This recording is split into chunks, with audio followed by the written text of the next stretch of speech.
And good morning, everybody. We're live. Congratulations. You made it through the week. Another amazing week of food safety, food quality, amazing products that we all love and enjoy every single day. And when you work in food manufacturing, making sure those products are keeping people happy and they taste wonderfully and the sensory attributes are all good. A lot of times people don't notice because they just expect all those things to happen. But Silke and I know you did that. And we thank you for that very much. Now, if you're new to the Food Safety Chat, welcome. Pull up a chair. My name is Brian Armentrout with the Food Leadership Group. And every Friday at 8 a.m. Mountain Time, 10 a.m. Eastern, I bring on an amazing expert to talk about all attributes of food with you. And one of the things that you'll notice here as well is this is not a lecture. This is not us coming down from on high and giving you all this information and expecting you to execute this. This is meant to be informational sharing. And it's one of the most amazing things, Silke, that we do here on the chat is the community that we've built here is absolutely fantastic. And with Culture Advisory Group that I've partnered with on this and all that type of stuff, it's absolutely amazing. And so a few of our regulars are filtering in here, and Tim is here. So a little chilly in Tennessee. Yeah, I saw that, Tim, that it was. Sean in Belmont, Ryan up in Wisconsin, kind of close to you up there, but not quite. Right. It's kind of interesting, Silke. We seem to have quite a few people from Minnesota and that area up there on the chat, which kind of makes sense. Yeah. A lot of times when I would travel for my work, it's generally Minnesota, Wisconsin, California, New York, kind of the dairy states that I would go visit Right. my business. So very familiar with the area up there. And so with that, I mean, we've got a ton to go over here, so we'll kind of start diving in here pretty quickly. But one of the things that we like to do here as well is let everybody know, which everybody has already done because they know I'm going to ask it, is where in the world we're at. So I am in Loveland, Colorado, where it's been an absolutely gorgeous winter so far. It's been very pleasant. Yesterday, it was a couple days ago, I think it was almost in the 50s, close to 60. It's going to be windy and a little chillier. So Tim, that's probably coming your way. So Silke, where are you located at? I am in Minneapolis in beautiful Minnesota. And, over here today, it's still nice, but we're expecting a wind chill of -10 this weekend. So I'm going to be curled up with a book and a cup of tea and, staying inside. Now, the doggo behind me will still beg to go outside. So at one point I have to brave all of that. But yeah, our dog Noodle hasn't quite figured that out. He doesn't really mind the cold, which is interesting, but it's not your cold. But wind, he hates wind. So my wife will bring him back pretty quickly. So Vivian in Ontario, another big food area that I go up to quite a bit as well. So let's get going here. So one of the things, Silke, that we love to do here on the chat is join everybody for a drink of your favorite beverage. Cheers. Oh, that's a pretty much. Cheers. Happy Friday. Very nice. Yeah. Very, very What nice. is your favorite drink, Brian? This is coffee. I like coffee. Got it. I had that Coffee with the before, so coffee. I had to switch to green tea. Otherwise, I would be over caffeinated, and you guys wouldn't be able to get a word in edgewise. There you go. So you are, and so first off, thank you for coming on. I always love it when I have a new guest on the chat. So you are a sensory and consumer science consultant, and your company is Concentric Product Solutions. Awesome. That's right. So we're going to kind of go into a little bit about what it is and what that you do. And number one, I'm excited about this because early on in my career, when I really had my first leadership role in quality, the head of quality for Bongrand said, Brian, you need to go take a sensory course. And so I went to Rutgers and took a sensory class with Dr. Gail Vance Seville. And it was fantastic. It opened up a whole new world of how to manage quality. And it was incredibly important. So I'm really glad I got you on the chat here today.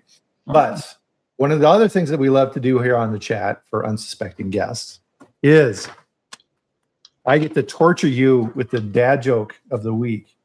Are you prepared? Yay, my Friday will be complete. Here we go. Okay. So, Silke, what is the difference between bird flu and swine flu?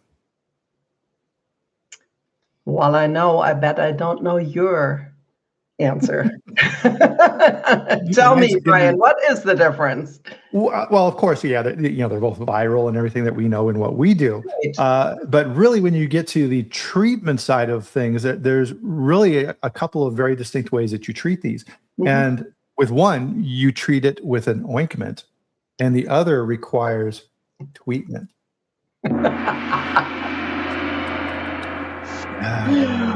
Well done, and cheers to that. Tip your servers. I'll be here. I'll be here all week. Well done. Well done. I actually like that one. I have to tell that to my husband. That is a good one, isn't it? So I'll find jokes online and then I'll run them by my wife, and then she kind of gives a little and I know it's a good one. The best test would be is if I had a teenager here, which I wish I did, because if I get a good eye roll, then I know then that's a good joke. Yeah, there we go. Exactly. Oh no, Ryan cannot eat cookies anymore because he did too much sensory analysis on them. I have those foods, Ryan. Oh yeah, it's dangerous from that standpoint because I used to work for French cheese companies, and so at Bongrand we made brie, and so we did it at Lactalis as well. And you have your taste cuttings, and so I would always eat a little bit too much brie. And I was in the wine industry, and Ryan, try that. I mean, wine, I can still drink wine, but I will just find every defect. So it's like, it's hard to find a really pleasant wine for myself. I know too much about them and I taste too well. Well, I mean, really, in what you do, it's kind of a blessing and a curse. And in my sensory course, so Dr. Van Seville had said that the things that she said it was a curse in a lot of different ways, because she said whenever she was in public in an airport or things like this, she would just get inundated.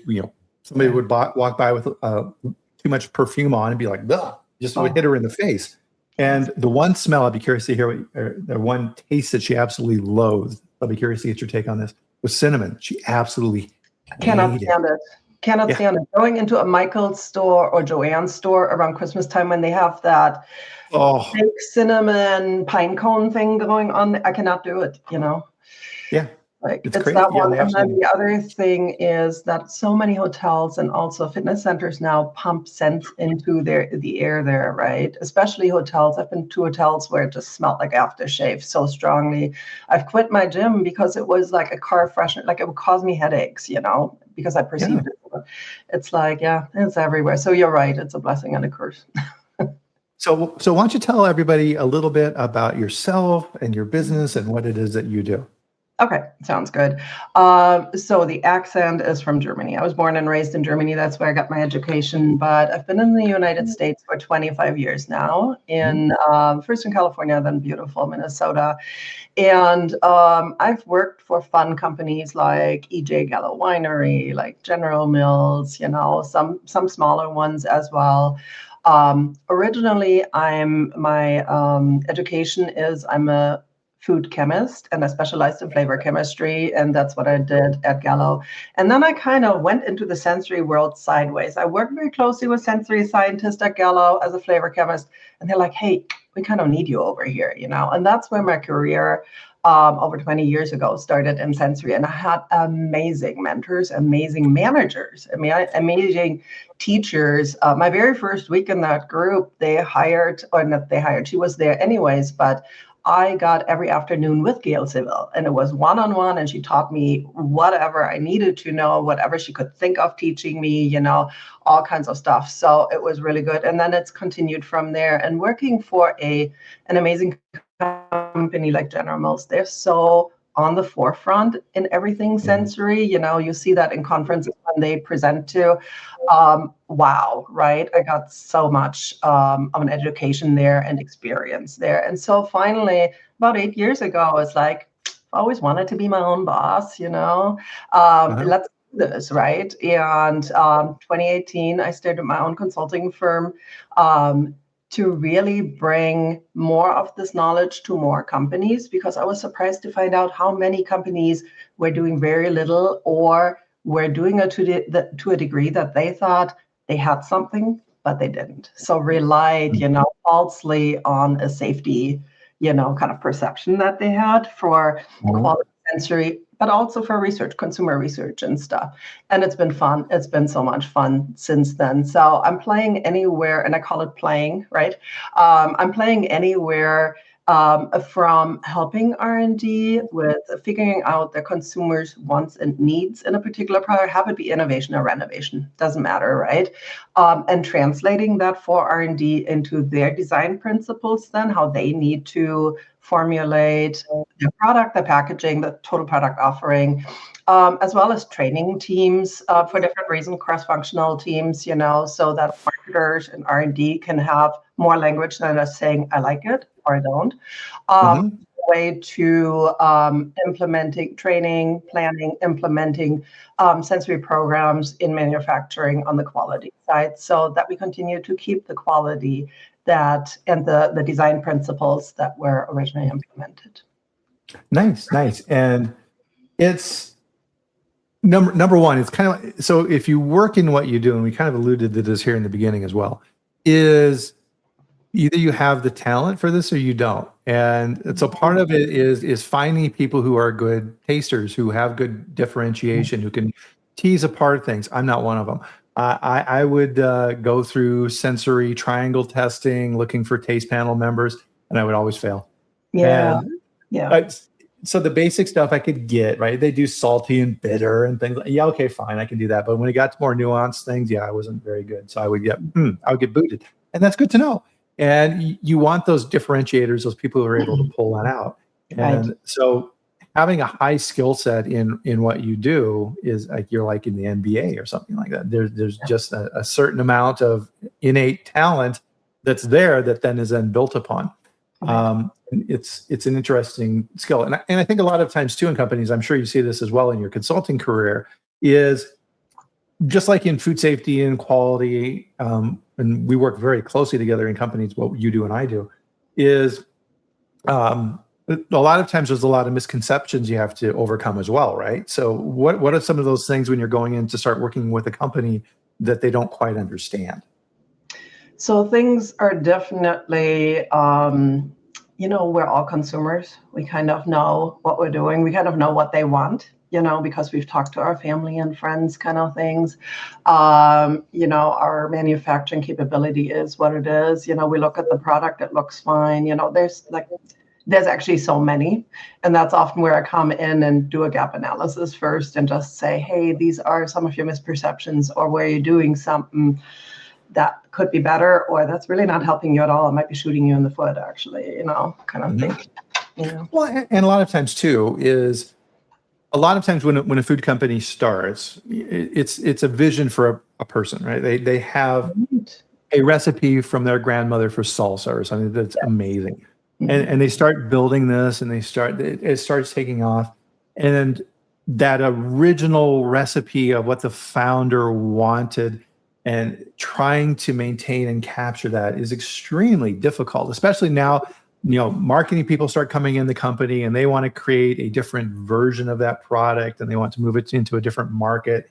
And maybe they start saying things like, well, your grandmother's recipe is kind of spicy. We want to make a milder version so that we can increase the demographic. And you start drifting. And guys, we'll get into this a little bit later too, is now all of a sudden the procurement guys are like, those Roma tomatoes that we're buying for the salsa are pretty expensive. If we were to substitute a cheaper tomato, right? And then things start changing over time. There's classic stories out there with like Schlitz beer, I think is a good one that people always like to bring up.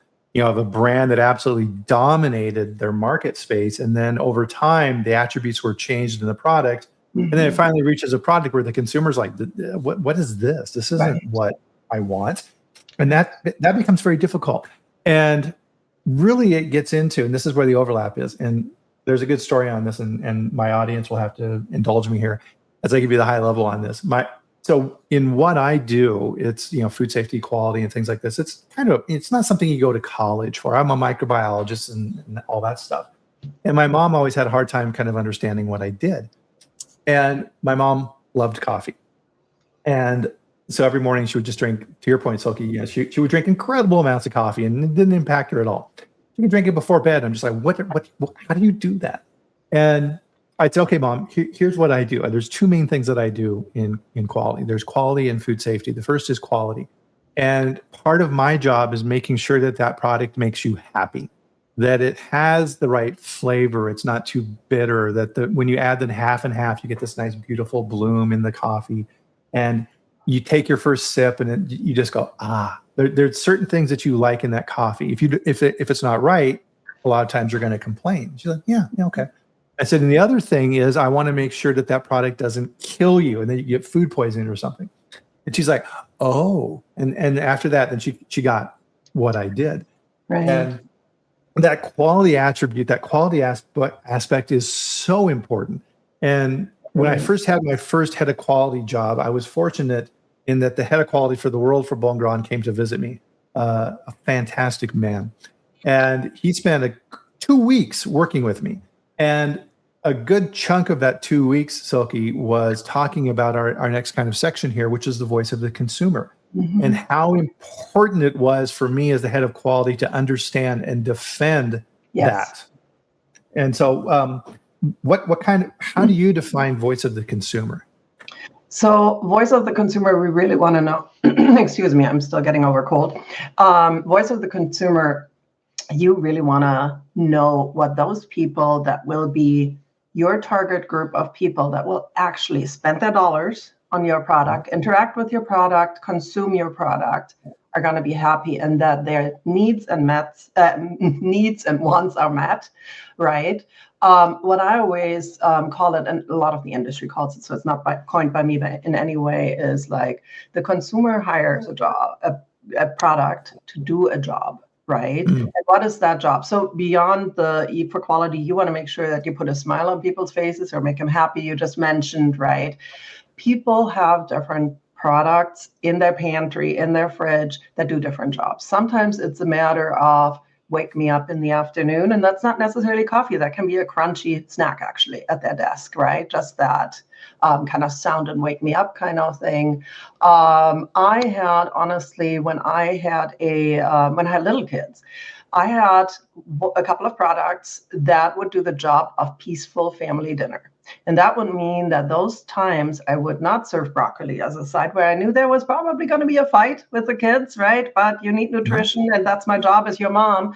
And those nights there would be oven fries, or there would be mac and cheese, or there would be like a very quick box cornbread. And that would mean it was quiet enough around the table that we could have meaningful interactions as a family instead of the parent-child fight. But that was the job these products were doing for me. And how interesting that these products are now in competition with each other, right? Not French fry versus French fry, but now it's French fry versus mac and cheese and cornbread kind of thing. And so with that comes an emotion often. So you were talking about the happiness, but think about disappointment and breaking trust when we talk about the quality world. So we had one instance that I remember so vividly because it broke my trust. And that was, we had this cornbread mix and it had been a staple and everybody always loved it. And again, meaningful conversation, happy family. And one time they must have stored it really close to something that was heavily banana flavored. And the whole cornbread mix tasted like banana bread. And everybody, the kids are like, I don't like, and the family dinner was an uproar, right? All of a sudden, we had no side to serve because nobody wanted this. What was going on with the cornbread? Mom, what's going on? And then even worse, I call in as the consumer and they really didn't care. It's like nobody else has complained. It's all good, right? So now you've broken my trust. You've ruined my family dinner and you really evoked an emotion here, right? Which is stress, panic, anger. That one was not in the rotation anymore. So there's many things. Consumer voice on the quality side is really important. You need to keep that trust. You need to keep those key product attributes that we researched earlier on in the process. You need to keep those on target and reliably what the consumer told us they need to be, right? And that's where we earlier on when product development either design something or reformulate something, again, we need to do this for innovation as well as renovation. We make sure that the consumer comes into the picture. Now, many companies don't do that, and they usually get the bill for that, right? Yeah, I mean, that upfront work, and this was a lesson that took me a while to learn in quality, right? Because quality people were very analytical, straightforward, Yeah.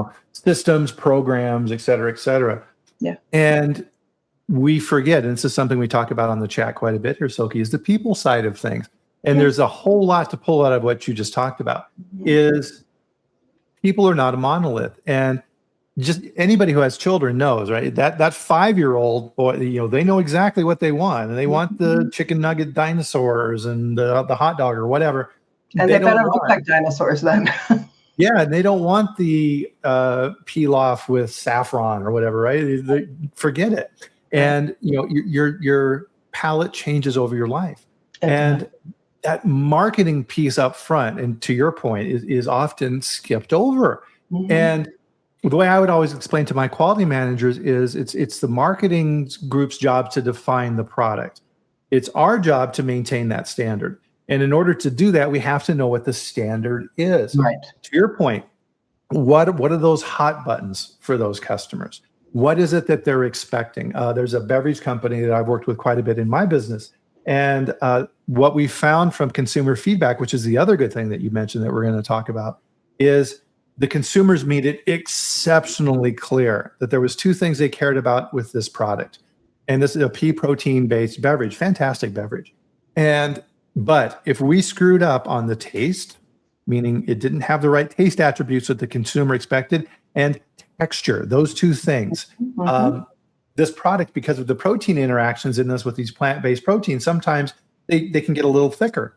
And oh boy, did we hear it if that product texture wasn't what the consumer expected. To your point, we broke their expectation, and then the complaints would go Chwa.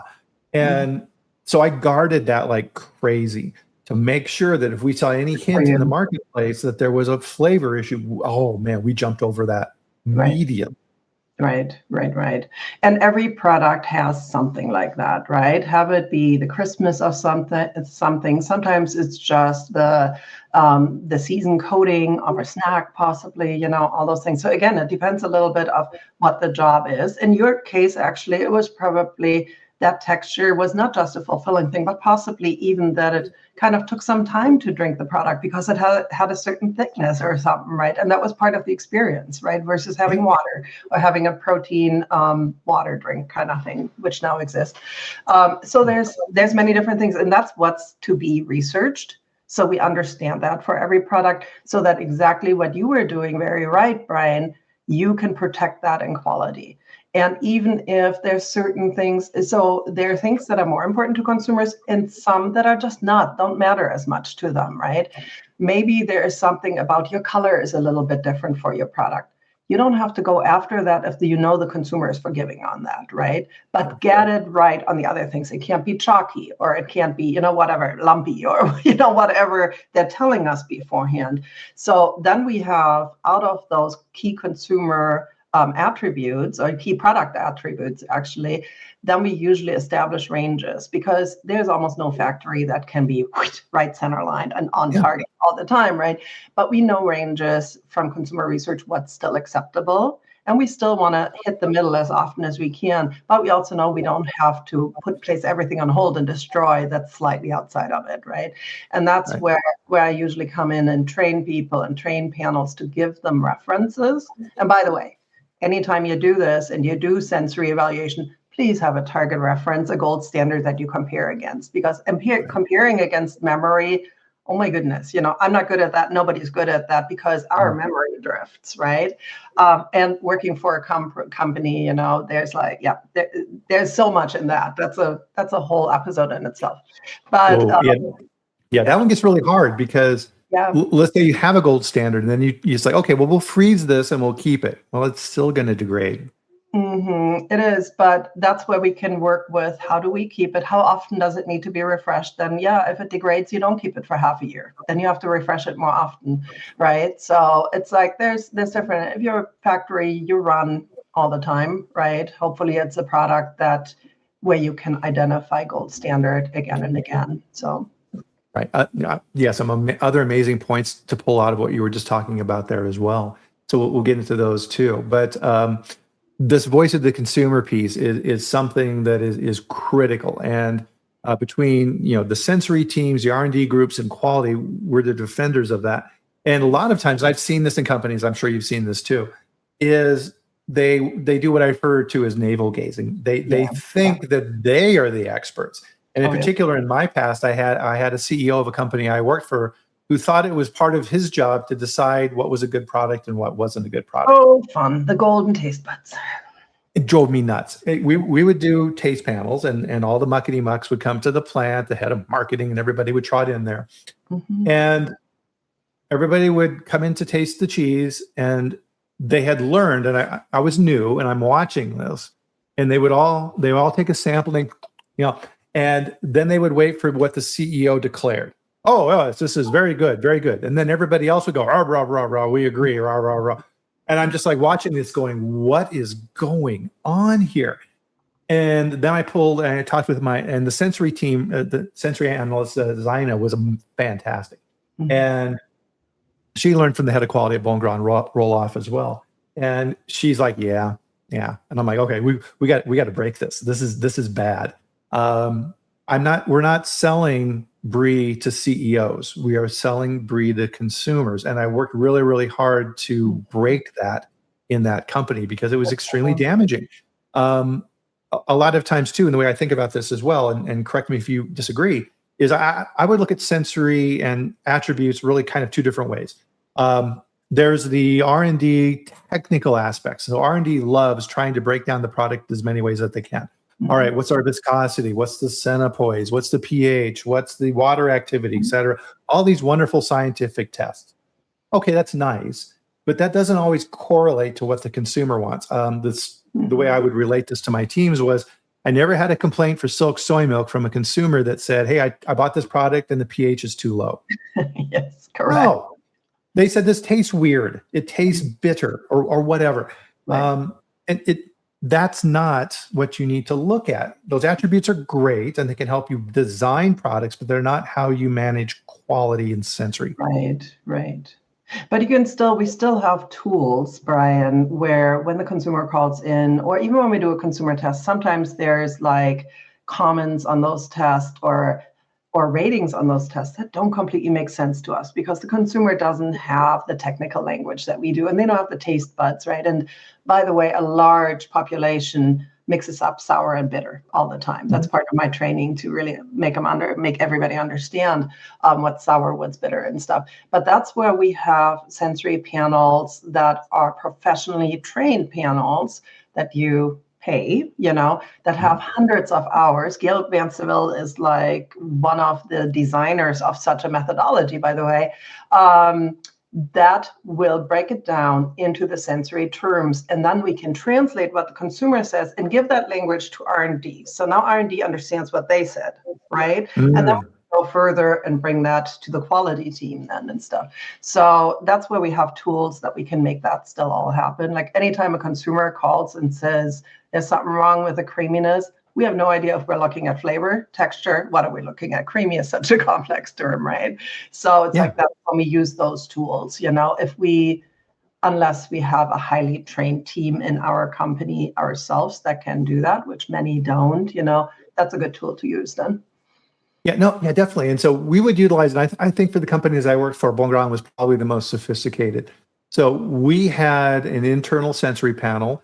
And to your point, we would use that for decision making in a lot of cases.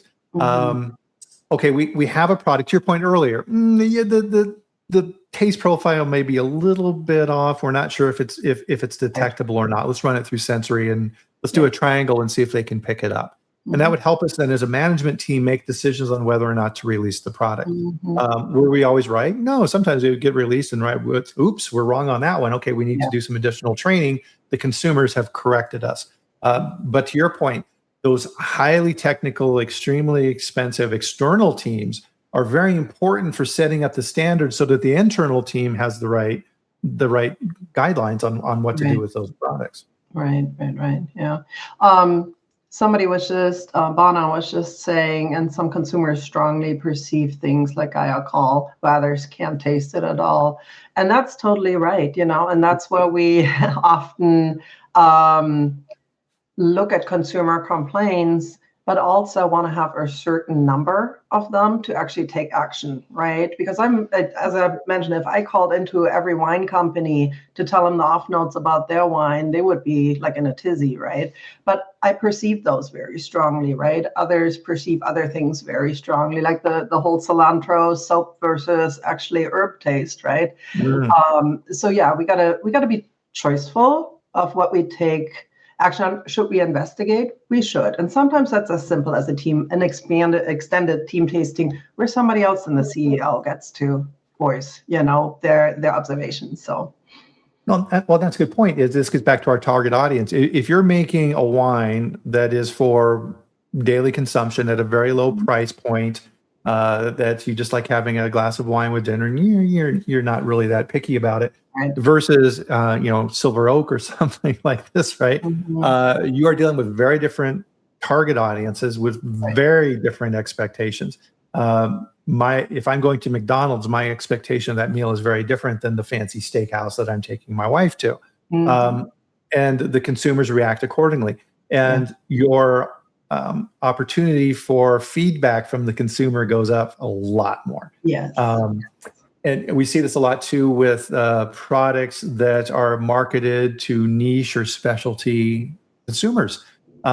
So at White Wave, one of our main brands as well, and then they're since now independent and they're doing a very good job, is Horizon Organic. And so, we did half and half and all kinds of different products. And tied up in that product identity was much more than just how it tasted. It was, how the consumer felt about the brand as well. And if there was something they perceived that we messed up on this product, they would let us know much more quickly than like international delight creamers, where there was a different consumer expectation for those products. Right. Yeah, absolutely. I want to come back one more time to your not so fun CEO story that you just shared. It's surprising how many companies unfortunately still operate there, that there's some senior leader in the company that can call the shots. And I can guarantee that either their volume is much lower than it could be, or that the product will be discontinued pretty darn quickly. I've been on the other end of that so many times, and it's absolutely frustrating to be a sensory scientist or a quality person or a developer on that end, right? So it's awful. But I always tell the teams, and I'm not afraid to say that when the CEO is in the room, I don't care what you like and what you don't like. You are a very different demographic. Especially as a CEO or leadership team, you have much more disposable income than most of your consumers do. That means your diet is much different. You go to very different restaurants, all of that affects how you perceive a product, right? Plus, guess what? You've drank the Kool-Aid. It's your product, right? Of course you're in love with it. So it's like N of one does not matter. Somebody who's not even the core consumer doesn't matter. And even if you're the core consumer, we usually have what's called segmentation, and we find that out for more and more. So if you're the Frito-Lay original potato chip consumer, do I really want your input on a kettle cooked one? No, that's segmentation in the potato chip industry already, right? And you have that in so many other. Wine was big for that, of course. It's like, do you like the Cabernet or the Merlot or the Zin or what is it?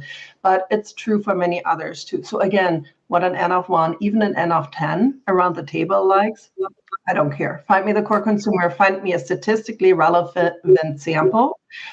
So we need at least, let's say 72 people, is what I like to start with. And let's talk to them. And let's recruit them in a smart way, right? Yeah, that's a very important observation, because part of this as well, and so this bleeds over into safety and quality too, is the decision around that table of being biased by other factors, even beyond the taste of that product. So like Sean is talking about here with procurement, like we were talking about with the salsa example, so the profit margin on the product isn't what it needs to be. And so procurement is finding cheaper ingredients. And the shelf life is being extended. Oh, that's what I hate. Shelf life is being arbitrarily extended because they're having too many disposals taking place in the retailer because the turnover is not fast enough or whatever. Sales needs to go in and do something in a minimum purchase quantity with Costco, right? It's all these different things that are pushing in on the company. And those are influencing those decisions. And the CEO may be tasting it and thinking, it's good enough. We'll go with it. All right, I like this. Right? That completely biases that decision-making process. Yeah. And as we were kind of talking about as well, quality is never killed in just a big chop. It's always little incremental changes over time where you go back, and to your point, you have that original reference sample, and now you're tasting it and it's completely different. And people are like, how did we get here? It's like, That's by 1,000 paper cuts is what I call it, definitely. Yes. And it absolutely kills products. And it's kind of this, I talk about this in my book too. It's this whirlpool you can't get out of. So you have a super high quality premium ice cream and they start buying cheaper ingredients and the quality keeps going down and sales go down. So then they find cheaper ingredients and the sales go down, and it just continues on until the product's discontinued. Right. Yeah. It really pays back to invest in, doing research for voice of the consumer. It also really pays back to have a good quality program and, document even when that death by 1,000 paper cuts happens, like this is where we were. And then we made a step and stuff.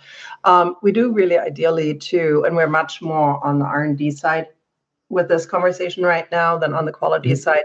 We do want to measure alienation with your heavy consumers too, right? Because that's really, and that's something, again, not many companies do that. They might run their triangle test, as you mentioned, or team judge or so. But how impactful is this change if you feel that there's a certain amount of risk associated with it? You want to see, what your core consumer thinks. Oh, that's you have this loyal base that in a lot of cases is the majority purchasers. They're heavy consumers. They're buying a lot of the product. Right. They're telling their friends on Facebook or about this. They're helping to grow your brand. Right. And if you turn them off or flip them, now they're your worst enemy. Now they're out there bad. They're going to tell their friends on social media what's wrong with it. Oh yeah. Yeah, and you have no idea what's going on. And all these little factors are so important. Now, you had referenced this earlier, and I want to come back around to this as well, Silke, is that, so I worked for a company, and I stopped this as soon as I found out about it. I worked for a company that was co-packing a margarine-type product at a co-packer and doing large runs of this product. It was a well-known brand. And then they would send samples back to the corporate headquarters for evaluation. And I sat on a few of these evaluations, and they would taste this product, and then they would say, no, this doesn't taste right, reject it. And the co-packer's like, what are you talking about? We have 70,000 cases of this sitting in the warehouse. No, we don't want it. This tastes bad. And I'm just like, oh, right. So these two companies hated each other because of this. Yeah. And I'm like, I was on the co-packer side. I'm like, you can't do this to them. And as you referenced it earlier, and this is an extremely important point, is once the product is made, it's done. That's it. That's the product. You have to instill these attributes on the line and put this in place at points in the process where somebody can actually do something about it. Right. And to your point, I had green, yellow, red zones. And green is, okay, this is what we expect. Yellow is kind of little, I need to get some guidance on this. I'm going to call over the manager or talk with someone. And red is, yikes. Oh, no. Hit the panic button. Something's very, very wrong here. Right. And the goal was always to, green is target, goes to yellow, we're starting to drift. You have to bring it back to green. But sometimes it jumps all the way to red, and you've got to take action immediately. Right. I worked for a sugar refinery, and we would do a whole lot of liquid sucrose for manufacturers, truckloads of this stuff. And unbeknownst to us at one of our plants, Silke, the local city had a coliform issue in their water supply. Didn't tell the public. So they did a hyperdose of chlorine through the water system to kill everything. Didn't tell us. So as you can imagine, producing liquid sucrose, that's a whole lot of water. Yeah. And all of that product, we found out about the issue after the fact, and the trucks went to our customers, and the customers were smart enough to taste it and go, this tastes weird. This is chlorinated. There's something not right here. So then we figured out after the fact what went on. Shame on me for not putting good programs in place. So one of the programs we put in place after that was tasting the water from the city every morning before we manufacture it. Good. Yeah. And it was a basic, right? All I wanted from the lab technicians is to be able to pick up, okay, here's salty. To your point, here's salty. Here's what chlorinated water tastes like. Right.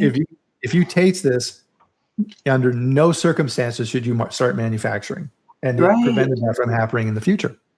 Yeah. Yeah. I've seen those kind of situations too. And production water evaluation is actually, or input water, evaluation is really important for many products, not for every product, right? But I've definitely seen too, like the whole geosmin issue, like how water certain times of year in certain public water systems can have this really musty off note. You've probably had it when you get tap water at restaurants. Sometimes some people notice a little bit more than others, and that can ruin your product, right? Depending on what the steps involved are. It might blow it off, it might process it out. But again, there's some products, if you make a plant-based milk, for example, let's say, where there's not that much, you rely on your water, really, right? You really want to evaluate that. So yeah, absolutely. And in general, not just the water, but incoming raw materials is another big item in our whole quality assessment. So where are your incoming raw materials from a quality perspective? Do you have something in place? Many don't. I really have to admit, I would say that 95% of the companies don't have a good sensory or any sensory evaluation of incoming raw materials, and then it happens kind of thing. The number of times that I have had chocolate chips that tasted like oregano, and we were in a panic because we had a lot of cookies sitting there that tasted like oregano all of a sudden, or other situations. So raw material, is there a risk for you? Again, it doesn't pertain to every company, but is there a risk? But then also the shelf life of the incoming raw material, right? Yes. Because if your raw material is not in a good spot from a shelf life perspective, that will affect your finished product. So it's like it goes back and back and back, ever so further for what we need to keep an eye on. So many good points in that. So if you're producing a large national brand of a product, you're making it at more than one plant. Yeah. So even if all your ingredients are the same, guess what? It's going to taste different. Yeah. And water is a huge piece of that. What was fascinating in the cheese industry is mozzarella. So I worked for cheese companies. We would make whole milk and part skim mozzarella. So whole milk has a much higher fat content. Pizzerias on the East Coast would exclusively buy whole milk cheese. Yeah. West Coast, part skim. Yeah. So on the East Coast, that extra oil in the cheese would protect the pizza, and you would not have a lot of blistering. And why do people in New York do this and fold their pizza? That's to drain the oil off. And we would get complaints on the East Coast if the cheese was blistering, because it shouldn't. On the West Coast, with the lower fat, you would get much more blistering. Conversely, we would get complaints if it didn't blister. They thought it was undercooked on the West Coast if they didn't see blisters. And so those two different markets reacted completely differently to something we would think is just a common product. Right. Yeah. Totally happens. And again, consumer segmentation, but also geographical, be aware of that, You'll have that from any product. You'll have that for Taste of Chocolate. You'll have that, funny enough, for lemon containing things. And back to cornbread, geographical preferences on how sweet it is and all of that kind of stuff too. So that's all stuff to know about. Can you truly make one product and please the whole nation? Many of them you can. Many of them you can, but some you just can't, and be aware of that. Yeah, I want to emphasize something that you said as well too, is your ingredients. And in the dairy industry, certain ingredients are extremely good at picking up flavors. Non-fat dry milk. So you use non-fat dry milk in a lot of different dairy products. So you have these giant 50-pound bags of non-fat dry milk that you buy by the truckload, and then they sit in the warehouse. And whatever's around them going to suck up that flavor. And to your point, chips, things with high fat contents can pick up flavors in a lot of times. And you need to understand that from a quality standpoint and work with the sensory teams to figure that out, to make sure that you're not getting those off notes. We put at White Wave with Silk Soy Milk, we put a quality step in place working with our sensory teams at batching. Now, it was still a raw product at that point. It hadn't been pasteurized, but they could still smell it. And so we put a procedure in place there to give a quick, just a sanity check to make sure that that product smelled like it was supposed to smell. Yeah. And that saved us on a few occasions where they had accidentally added too much of an ingredient. Oh, did I add this? I'm not quite sure, right? So they would add it in twice. And they picked that up, and then we would dump that batch. And it prevented that from contaminating the entire run, saved us a couple of times. And I love to, so most manufacturing plants that I know are really short-staffed, right? They're spread very thin. So there's only so much you can do in the moment. Your environment might not be set up to even detect off notes because it smells really strongly off X of something, right? Kind of thing. But I love that also technology is coming a little bit further now as we're going more into an AI era, as we're going into other technological advances. I feel that we're starting to get a little bit closer with something like an e-nose, that companies have been working on forever. Oh, yes. When I wanted to use it in quality assurance, quality control, it usually was just too sensitive to environmental factors such as warmth, humidity, other stuff, and then the data wasn't reliable anymore. But I'm really hopeful that hopefully we're not too far off to at least do incoming raw material kind of screening with those things, so you don't need a person or a whole panel for that anymore. Yeah, good point. The nodes thing's been around forever. So I definitely wanted to get this topic in as well here, Silke, and you'd mentioned it earlier, shelf life. Oh, do companies? I mean, how many? I'm sure you hear this too. Is shelf life it should be, and Bongrain did a fantastic job at this. They would do full sensory analysis of new products. Mm-hmm. They would run it through the entire shelf life. Mm-hmm. They would do accelerated tests. Mm-hmm. And then they would figure out from a sensory analytical standpoint what the end of the shelf life was. And then they would cut 10% off of that. Mm-hmm. I think that's the only company I've worked with that ever did that. Yeah. Most companies are, well, what's our shelf life? Well, what do we need in the market? Well, we need at least 120 days shelf life in the market to be able to sell it. Okay. Yeah. And that you're right. That's most companies still.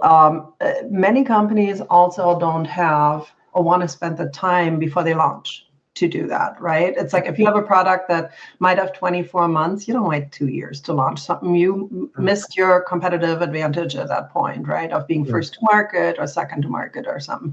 That's definitely something. There are so many methods that can be used. There is an accelerated option. So at least you get a gut check while you're doing your full blast, sensory shelf life evaluation and analytical, not just sensory, by the way.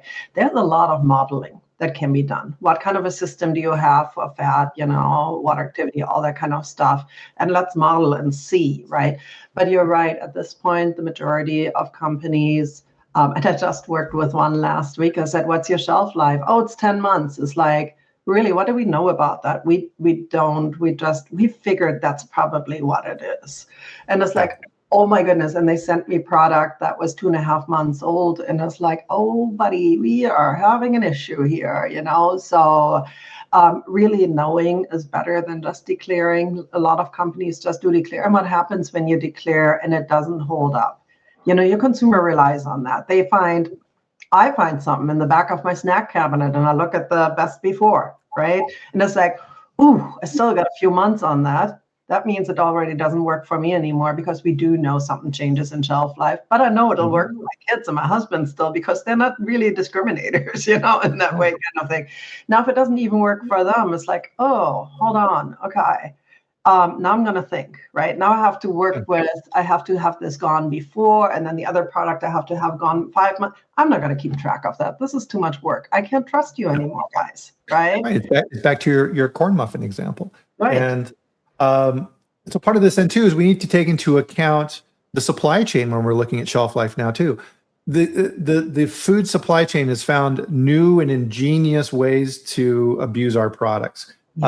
So you buy food on Amazon, which then goes into a UPS truck with then cooks at 130 degrees as it's being delivered to your house. Or the family that goes out and does their shopping and lets that grocery bag sit in the back of their car at 150 degrees all afternoon while they run around and do stuff.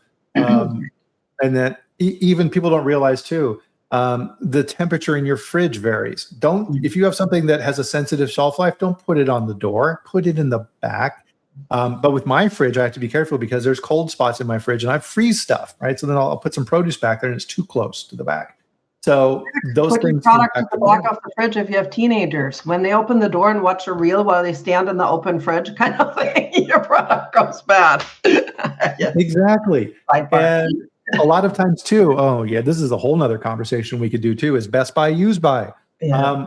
Oh yeah. So my wife, so we'll open up, we'll buy some half and half, and we'll open the half and half. We'll go to Costco, we'll get like the big half-gallon Horizon Organic, which is a great product. And there's just the two of us. And so, they'll slowly go down. And, I'm a food guy. So, if it's been there for a while, I'll give it a quick sniff test. I'm like, it still smells good. Right?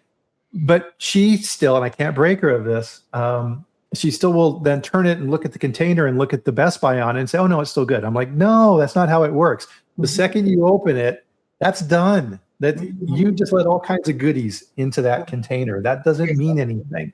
Right. I explained to her one time, I said, why on cheese products like shredded cheese and things like this, why does it say on the bag, use within 5 days of opening? Right. Well, that's because number one, it's nitrogen flushed, and now you've exposed it to oxygen. Guess what? All those little mold spores that are hanging out in there can now grow, and they're wee, right? And how long does it take mold to grow? 5 days. Yeah. And speaking of mold, that's actually a very common consumer complaint, that if anything doesn't quite look right with your product, that consumers perceive it as mold. And it might just be your colors of, like, you have an inclusion of a particulate in something, and I don't know, it broke off. It doesn't have the same color, or so, oh, my stuff's moldy. And that's an extreme kind of, again, situation and emotion that comes with that too. So that's where you have to be careful for appearance, kind of thing. It's okay. Ick factor, right? That's the ick factor, where we sometimes in production or R&D is like, we know what it is, so it's forgivable. But think about how the consumer might perceive it as the layman that doesn't understand, how it's made and stuff necessarily. So. Yep. So a lot of times, and this is an interesting little story too, is the defect in the product itself has nothing to do with food safety or food quality. The consumer just hates it. Yeah. So for example, we made, as I referenced before, International Delight Creamers. And if you've been anywhere in a hotel, or you can even buy these for your home, right? The little creamer cups, right? The little dudes, you open them up and you pour them in your coffee. Yeah.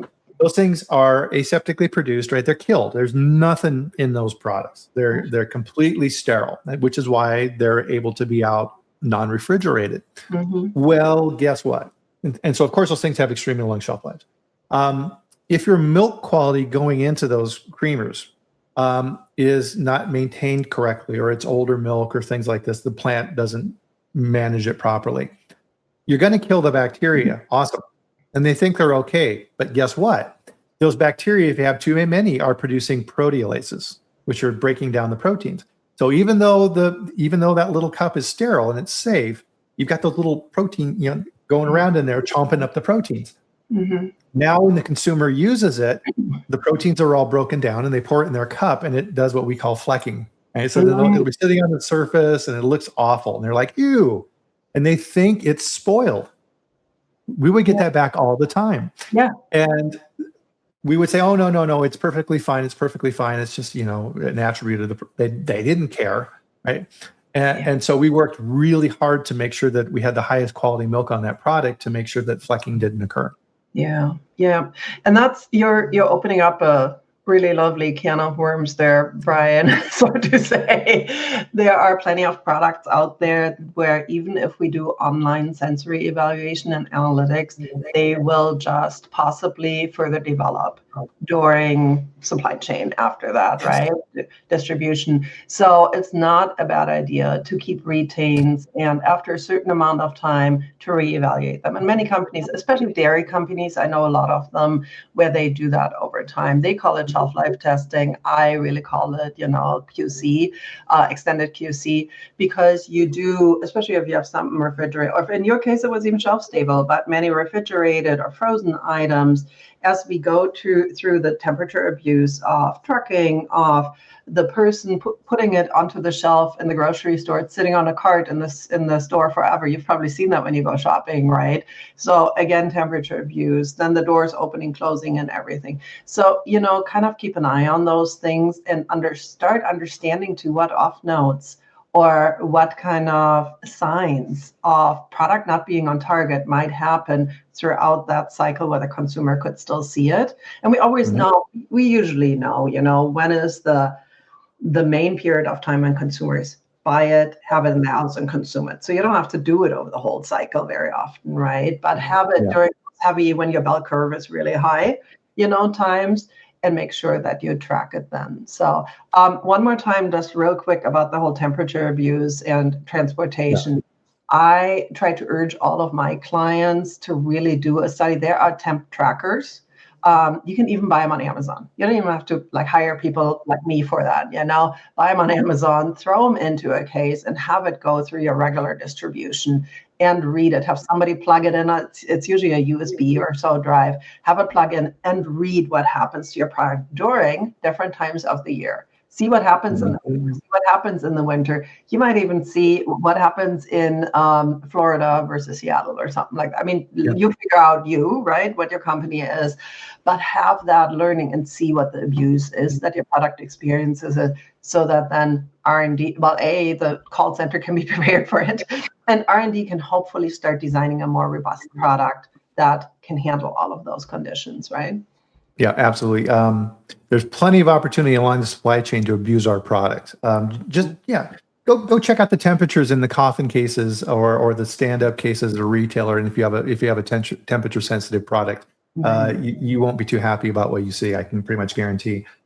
So we're at the 5-minute mark here, Silke, and as promised, time flies on the chat. It absolutely flies. So much more to say. As we're kind of summarizing here, what would you like to leave people here today with?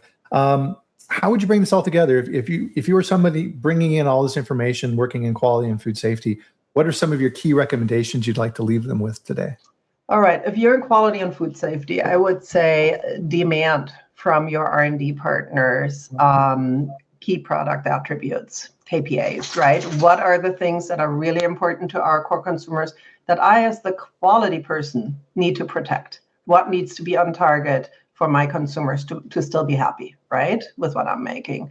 Put a system in place, put a program in place that allows you to protect those kind of attributes. So that's why we usually acuity screen who really is sensitive enough to do this job, and then have a small sensory panel of your production workers that on a regular basis smell, taste, visually assess your product in a spot in your factory that is hopefully fairly free of scents and of odors and stuff like that. Every factory smells like a lot of thousand things, and we can't perceive the nuances of what's going on.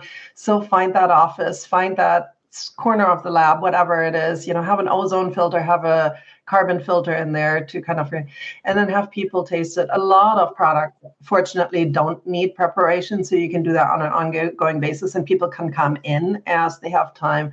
Others need prep, and that's a little bit more complex. And then the other thing is just measuring is not enough. Look at the data, take immediate action, have your red, yellow, green zones, right? Whatever scale you're using, and I can make recommendations for what's an easy scale or what's a more detailed scale. Take those actions, elevate them, and then celebrate when the team finds something, actually, because otherwise your sensory program is just another thing to do, and another way to stretch your workers there. But celebrate if they win something, reward them if they find something. Right? I mean, it's like we don't want to find some, but if you do, oh my goodness, it saves us so many dollars versus a recall or anything like that. So I think the cornerstones to leave you with. No, those are perfect. Absolutely, I agree 100%. So I describe it. Yeah, tell me what I need to control. I've got this little baby bird that you've given me to take care of. What do I need to do to keep it happy? And the other key point that you made is, I need to be able to take action at the point it happens. Mm-hmm. If it's finished product, it's too late. The damage is done. The finances are sunk. All we can do now is decide whether to ship it and suffer the complaints or throw it away, both of which are terrible options. So figure out ways to control it in process. And to your point, make sure that your team has the ability to raise their hand and say, "Hey, this is kind of weird. Can we look at this, please?" You got to have that atmosphere in your facility as well. You do. There's a fine line between cases out the door and quality. We all know that. So yeah, it's always that dynamic. So with that, guys, I love your dog in the background. He looks very. I'm ready for my walk. She waited until 10 o'clock. Awesome. Very good. So with that, so thank you, Silke. Fantastic conversation. I'm so excited to bring this topic to everyone because it's so important in food manufacturing to understand this and incorporate it into your system. So thank you for joining us. I really appreciate it. Thank you. I had so much fun. And everybody reach out with questions or anything. I love talking about this. You can tell, I think. And as we know in what we do, having connections and meeting new people is key. So thank you to Elizabeth Fernandez for making this connection so that we could talk today. She's so the thank you, Elizabeth. And of course, thank you everybody for taking an hour out of your week to join us and hopefully look at things in a new way and incorporate some new stuff in what you do, because that's how things get better. So thank you for being here too. So with that, guys, we're going to bring our chat to a close here for this week. And of course, enjoy your weekend. Go out there and have some fun. Go watch some games, do whatever it is that you love to do. And we will be back here next Friday at the same time, 8 a.m. Mountain Time, 10 a.m. Eastern. We'll bring another fascinating, amazing guest like Silke onto the chat to have a conversation with you. So we will see you here next Friday. Thanks, everybody.